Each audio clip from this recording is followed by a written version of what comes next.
Hey guys, welcome back to DirtSheets.com. I'm Zach Brown with us always. Martel. Wow, way to cut me off. We are the co-founders of DirtSheets.com, and we're talking wrestling as we do every week. This week we're talking Monday Night Raw. We're just going to give a review of Raw and give our That's all she wrote. Yeah, pretty much. Okay, so night started off with John Cena. And I give it a 6. Wow. Wow, let's just jump to the review. Well, the night started off with John Cena cutting his typical promo. Very typical, boring. Yeah. So this is what happened last week. Yeah. And then this happened. Yep. And then Ryback came out. Mm-hmm. And then ambulances. This was probably one of my least favorite parts of the show. It's just John because Cena. every time John Cena typical cuts a shtick. promo, it's terrible. Yeah, lately anyway. No, for always. first several years anyway. For the last 15 to 25 years. Yeah, it was pretty bad. I didn't like it at all. And Ryback definitely didn't help. The only small saving grace was Paul Heyman in this segment, I think. Yeah, because once Paul Heyman got in there, then it was interesting. Yeah, it was. Yeah, and he sells Curtis Axel well. He does. So yeah. Then after that, the first match of the night. Let me see. Was it Dean Ambrose? Was that it? Yeah, I think so. You always leave me out to dry. Dean Ambrose versus Kofi Kingston. Yeah, rematch for the United States Championship. I do think this match was decent, but the highlight of the match was the sick finisher. I mean, I don't even know what you call that. It's like a front DDT. I don't even. It's know. not a reverse DDT. No, I don't. That's Right. Sting. Right. Yeah. I just don't even know. Like he I don't even know. Just drives Kofi's head straight into the mat. Into death is what it is. And I don't know. What do you think of this? I loved it. It's gross. I thought it was really cool on Kofi, but I feel like I'd like to see it on other people. Maybe it can only be a certain person to make it look good. Like if it was someone that RVD, can flop like that, you'd think you murdered somebody. Like RVD would be dead in the ring. Yeah. Or Jack Evans would just explode. If you tried it on like Big Show, it'd be like, and he fell off. You could never do it on Big Show. He fell off of him before he could fall down. Well, that would be a whole thing with Big Show. But you can't do that on any of those guys. You know, he can only use that on people of similar height, I'm sure. But I really like the finisher. I'm glad he didn't do something simple. I'm glad he had something new, something different. I don't know if he used it. He might have used it before. I've never seen him use it. And I like how he says, justice. Yeah. Yeah. I don't know what it's called yet. It's probably not called It's called justice. Maybe. I don't know. I'd be down for that. But, and then right after that, we had what I thought was even a more impressive match, which was the tag match with The Shield versus Hell No. They really pulled out all the stops. Well, Daniel Bryan. Yeah, I know. I mean, sometimes it's like... This was the best match on the card. I agree with you. I really enjoyed this match. Daniel Bryan was pulling out everything. He was pulling out. He was pulling out. He didn't want anyone pregnant. But it was an awesome match. It was. It was very good. It was cool to actually see Rollins get the freaking surfboard on Daniel Bryan. Yeah, I know. Because that's Daniel Bryan's move. Yeah, right. That's got to be the first time anyone's ever turned it around on him. So, right? And even better, he reversed out of it. Yeah, and first of all, I mean, who else should reverse out of it than Daniel Bryan? He just stood up essentially on his own knees and stuff. Yeah, he was and just comes out of it. That was incredible. That was a great match. I mean, everyone had their spots. Everyone looked decent. Even Rollins came out looking like the stronger guy, I thought, of the team. Yeah, even freaking Reigns, Daniel Bryan jumps on him on the outside and does this kind of spear thing. That looked pretty good too. Yeah. The only fault I had in this match was the very end when Kane, basically watching Seth Rollins climb to the top rope and kick him in the face, like, yeah, that was a dumb I'm ending. watching you. He just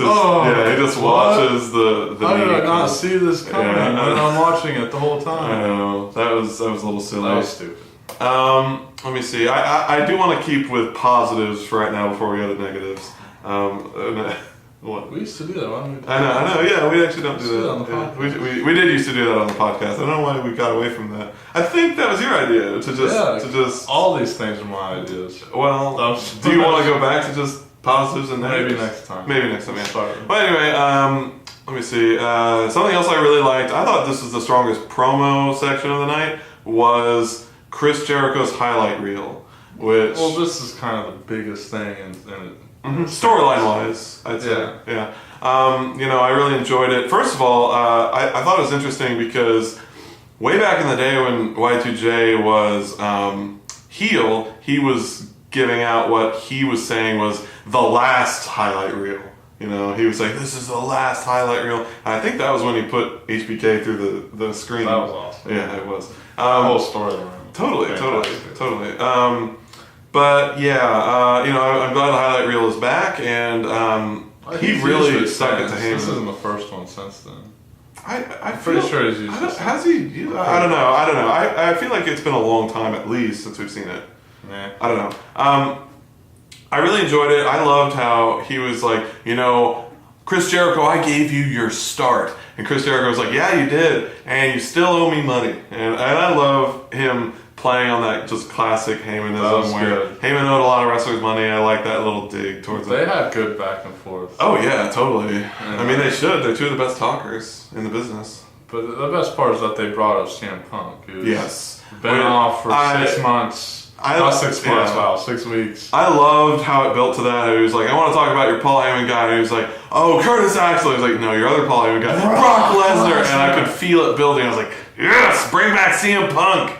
I could just feel it. I loved the way that promo built to that. It almost makes me think like they know that Ryback John Cena isn't that interesting. So I feel like they need to bring CM Punk back for this pay-per-view. I mean, it's in Chicago, and it was probably already planned that he's going to be there, but I almost feel like, okay, the main event is not interesting. I don't care about it. It's not a good feud. It's not fun. It's not interesting.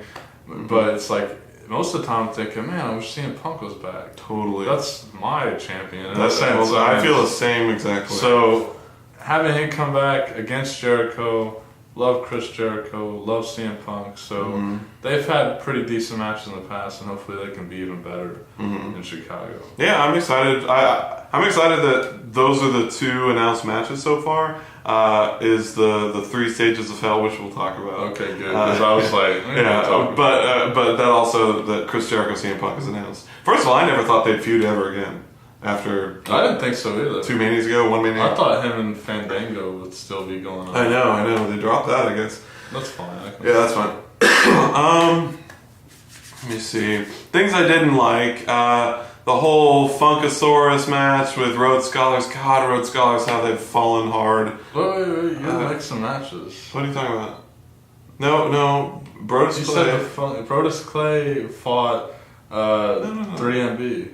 Oh, you're right. Who did Rhodes Scholars face? They fought Sheamus and... Oh, you're right. Sorry about that. Does he watch wrestling? Yes, I did. Shut up. There were a lot of tag matches on the show. It's easy to mix them up. Brodus Clay and I think it was Great Khali and one other. Sweet Tea, God. Or some of the worst pairings against 3MB. Just that guy, Job Squad galore. The guy who murdered somebody, and the Job Squad 2013. Oh, so have you gotten off the bandwagon? I still love Heath Slater. Okay. It's the one-man band. Baby. Yeah. Terrible. That match is garbage. I feel bad for, I think, is it the Bellas in there too? Or you're mixing. Am I mixing it? Oh, okay. Oh no. It was Natalia. The Funkadactyls were there. And Natalia. And was there any female with 3MB? I don't think so. Okay. Well, whatever. Could they get females? Right. Yeah. And it's just like it's so stupid because I mean obviously the match is garbage. It always will be. It'll never be interesting as far as I'm concerned. No. I don't even. What was the Post-match is even worse. Great Khali doesn't know the American happy birthday, obviously. That's the whole joke. Natalia trying to force a smile. I just feel bad that her career is in this state, that she has to be in this segment. She should be in the Divas title picture, but she's farthest away from that. That's another part of the show. Oh, God. And let me see. So that was just a waste of TV time. I also, the Rhodes Scholars versus Orton and Sheamus, I didn't really dig as much. That was more middle of the road for me. It was okay, but it was too obvious. Who's going to win. Totally. Freaking Cody had the worst tan in the history of and like the commentator said, like the commentator said, he was almost as orange as Sheamus' hair, which I almost said myself. I don't know what he was thinking. Something else I thought was totally throwaway was The Miz as a guest referee between... No, you could have just stopped that sentence as The Miz. And then... just The Miz is a waste. The Miz is terrible. Right now, yeah. No, he's been for a while. Yeah, for a while. He sucks. I hate him doing the figure 4. Yes. He really sucks. Yeah. And he sucks more and he sucks more. Yes. I'm trying to think. I hated that. I want to talk about that because... Wade Barrett and Fandango was a match.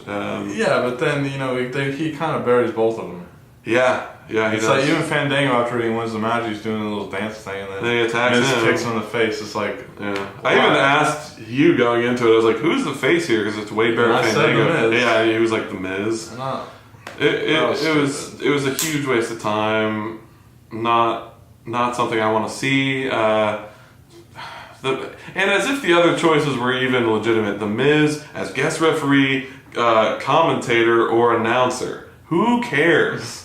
Like, why do I care? Or a guest crowd member in the back. Yeah, seriously. That's what I wish.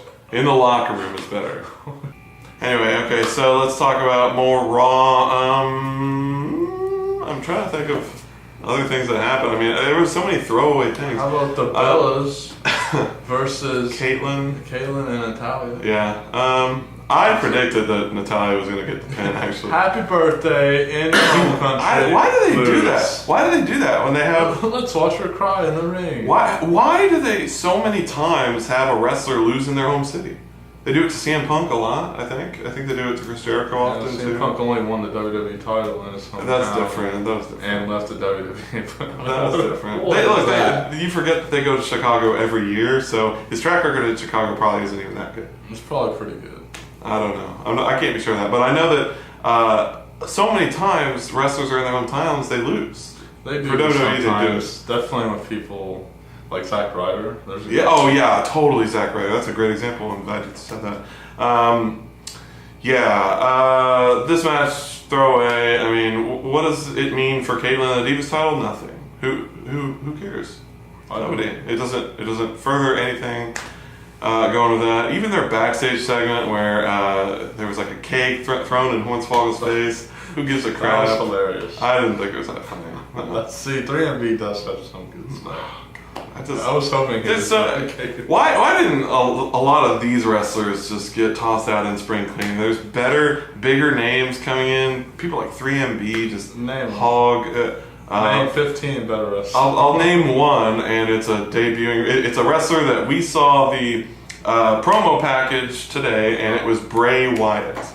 I am extremely excited for Bray Wyatt. First of all, we've been hearing these rumors about Bray Wyatt, about how he's got this Cape Fear type character, about how he's this psychopath. He's like Robert De Niro in Cape Fear. And finally, they are bringing him up from NXT. Well, he was injured for a long time. Right, that's true. And and obviously he's formerly Husky Harris. Because he started the Bray Wyatt character on NXT. Mm-hmm. Not the... Did he start it injured or what? He did. He started it not injured, but then he got injured during his character. Obviously he was. I think he was out for a good amount, and now he's back, and that package was phenomenal. It really was. First of all, I don't know how they figured out how to create a video package that is for PG audiences that is still kind of disturbing. It starts off, it's just like zoomed in on him, and he's like, "You want to see something really creepy?" or something like that, and it's like, and then it's just like a bunch of images, and he's just like doing weird stuff. All his family are like wearing lamb masks. I looked up the names of these people. I know one of them's from ROH. I recognize one of them instantly from ROH. The one with the longer hair, I know him. I don't know him. I recognize the big red-haired beard guy, the bald guy. He's huge. He's from ROH. I know that. Wait, no. Is he from ROH, or did I just see him on NXT? I just saw him. I don't know. But I'm interested in the whole package. Even those guys. I might have just seen him on NXT. I think I was looking him up on the NXT website and I saw that guy. Maybe he wasn't. I think he was acting more as an Irish dude before then. I don't know, but he fits the bill right now. They both fit the bill. They look like these like Louisiana swamp country people. Backwoods, some type of weird religious, like some sort of like cult, dangerous backwoods family that you don't want to get stranded near. We're very lucky because when he started that gimmick, Bray Wyatt, his little family guy was Eli Cottonwood. Oh wow! Well, that could work. No, Eli Cottonwood was terrible. He was, but Eli Cottonwood would work in that role. Mustache. Promo about mustache. Are you sure this wasn't Eli Cottonwood? I mean, yeah, it wasn't. No, he's gone. Yeah, they fired his ass. Yeah. No, you're fine. It's fine. Yeah. Eli Cottonwood wasn't good. Okay. Yeah, I really liked that package. Can't wait to see Bray Wyatt debut. What I'm really excited about is obviously his character is good, but I'm excited to see what he can do in the ring to make sure that character is shining through the whole time. I've always liked him as a wrestler. I liked him too, but I mean, his physique was holding him back. I mean, Husky Harris. He looks in better shape, at least in that video. He looked a little slimmed down. Okay. But even then, I didn't care about his physique because to me, when he was on NXT, the original NXTs or whatever, he was good. I thought he was a good wrestler. Yeah. But he didn't have the gimmick, And now he has this great gimmick. At least it seems like a great gimmick. He's a decent wrestler. He dark, can go far. disturbing. This could really work. I agree, totally. And finally, okay, so Cena versus Curtis Axel. I have to say, I walked away impressed with Curtis Axel. He did a perfect plex. Yeah. Huh? I did like that a lot. That was impressive. It's just impressive to see him do that. He's been a good wrestler, and I talked to you about this last time. He is a good wrestler. He was terrible at talking, and as this whole night went on, he impressed me. He was decent on the mic. He didn't go too ridiculous. He didn't talk that much. That's true. Well, I mean, what he did do was fine. It worked. Yeah. And he showed that he can go in the ring, and obviously they're going to be pushing him pretty hard because he beat Triple H. And he beat John Cena. Yeah. So, where's he going next? There's a lot of potential here. I like that there's so much more Paul Heyman on the show now. Totally. He's in almost every segment. Because he has 3 people, so, he kind of has to be for all of them. And, which made the Great Jericho segment, which did everything for Curtis Axel. And, him being a part of the show is so much better. Yeah, totally. Makes things a lot more interesting. Where's Vicky Guerrero been? Who cares? Yeah, What are you asking? Or Booker T. I mean, really, Paul Heyman. Booker T's on SmackDown. Right, I know, but we don't watch that. Paul Heyman is really they should just make him the GM. I mean, it should just be official. I think what they're doing is great. He doesn't need to be GM because what he's doing. What they are doing is great. He's on most of the show. It seems like yeah, he's a busy guy.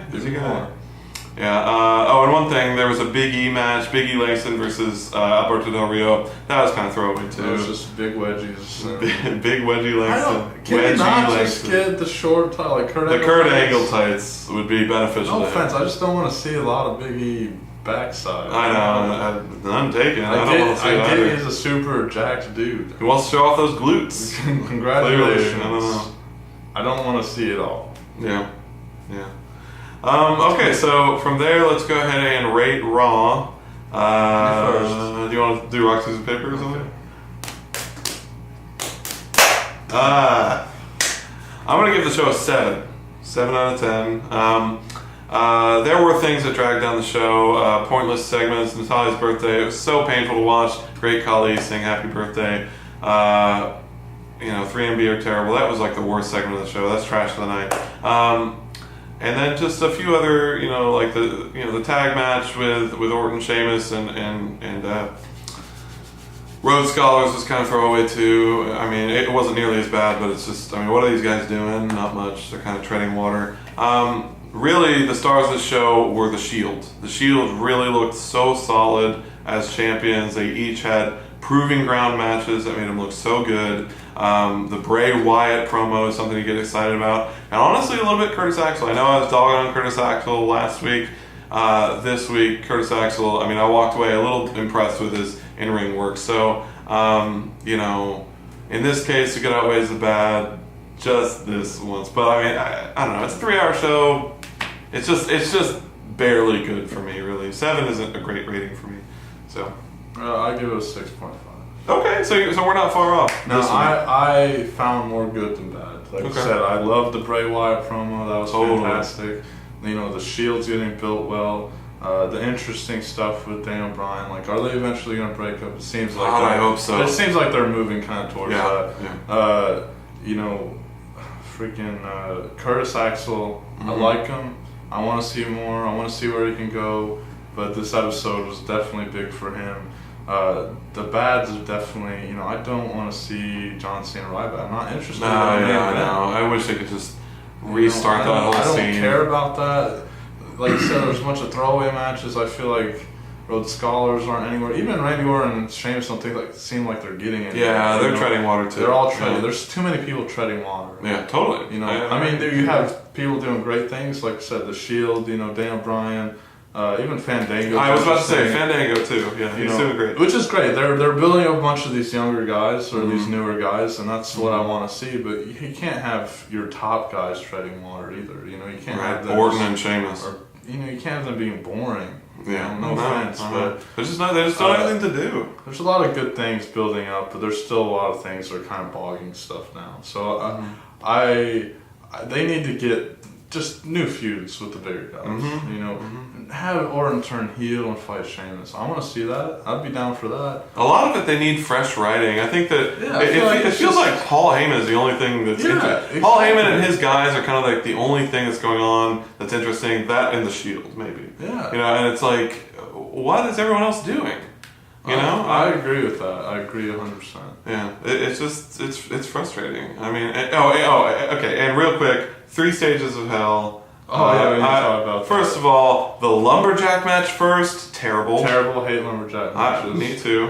Table match, okay. Yes, that's the only one I'm excited about. Ambulance match, there's never been a good one. Hopefully the lumberjack match is like a minute and a half long. They go into a 30-minute tables match, and then an ambulance match, whatever. I don't even care. I'm totally not excited about that. Worst stipulation. I know. If you're getting into 3 stages of hell, I wish it could end in like a cage. I wish they could bring down a cage. That'd be awesome. Yeah, I mean, have to escape to win the last. I know. That would have been sick. Totally. No, can't have fun wrestling. I know. Like, I mean, even like how much worse could you get? Standing or something. At the end. Well, they just did that. I know, but I mean, like, you know. I mean, how much worse could you get? Like, first stage, bull rope match. Second stage, I don't even know. Chairs match. Like, terrible. Third strap match. Yeah, I don't know. Like, they could get worse, but this was not good. So, anyway, that's about it for us, guys. So, check out all the content on dirtsheets.com, like I say, every week. We got Smart vs. Mark. This week was Abyss vs. Kane. Check that out. We got Wrestling the Max podcast. And have a good week in wrestling, guys. See ya.